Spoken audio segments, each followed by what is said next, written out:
Hi there everyone, it's David here. This is my new series of David Talks, where I explain weighty matters and big subjects. I don't use any notes, it's all off the cuff, as you'll probably realise, and no script, nothing. I just come up with the idea, the weighty topic. In this case it's going to be time. And then I think about how to explain it. So here we go, I'm going to give it a pop. Time itself is not an easy thing to pin down. I think that it can be accepted that it's an illusion. So it's not something which you can put into a jar and say, I've got a bottle of time or a jar of time here. It's to do with being involved in a process. Therefore, human beings, a person is a process. Essentially we're a chemical process, a chemical reaction. That's what a human being is, a biological process. And this is why we experience time. It's a kind of illusion from our perception as humans. Therefore, if you didn't have a human around, thinking about it, you'd have to try and work out if time exists outside of someone experiencing it.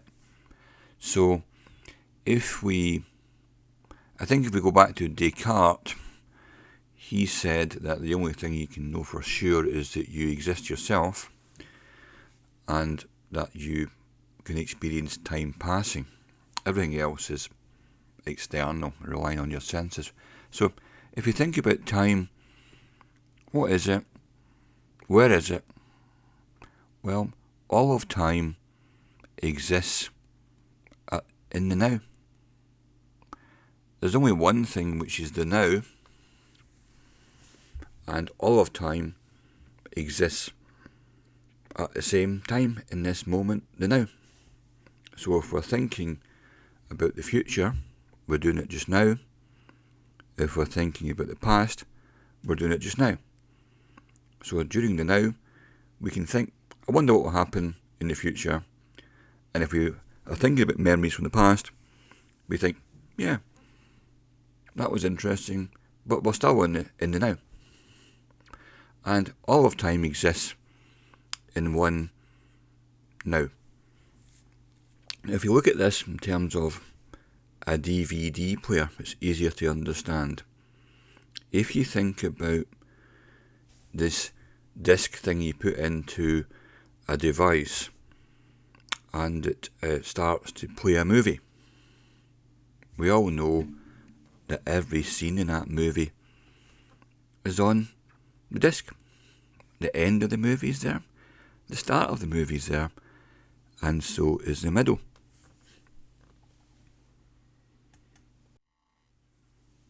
The whole thing is in there, but we can't see it all at once. So what we do is we put it into a DVD player, the disc, and it decodes it for us. It's just information. It starts to decode it, and it plays it on a monitor. And we start looking at this monitor, and we get what amounts to an illusion of time. We can play the movie from the start, make it go faster, stop it, play it back, go back to the beginning, it's still there, go to the end's still there, stop any scene, look at it. So, but when we don't think about that, we just watch it and we get the illusion that there's a passage of time. But if we switch the device off and take the disc out, we've just got a piece of information on a disc. It doesn't have any time working on it because it's not been decoded. So a human being, that's what we are. We're a decoder, and we decode time and experience it. But if it wasn't for us decoding it, then it would just be information and it wouldn't be passing. It would all be there at the same time. So you often have to think about, say, space and time, which is what Einstein was harping on about, and that is you get space and time being the same thing. Well, they are, because if you look at a distant star or a galaxy or something very far away, thousands of light years away, millions of light years away, you can't reach these places. It's impossible to get to a far part of the universe. The reason was because you don't have enough time. Because it takes too much time to get there. But that doesn't mean to say the edge of the universe doesn't exist. And that's the same with thinking back into the past or the future. They are all there. It's just you can't reach them because you're stuck at a focal point. And that focal point is your perception when you're thinking. You can't go to these places because you can't get there because you're in a physical body. But this doesn't mean to say those things don't exist. In the same way that if you could get to some star on the edge of the universe, you'd find it exists.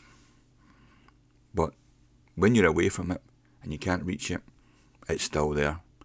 Time's the same. Time and space are the same thing.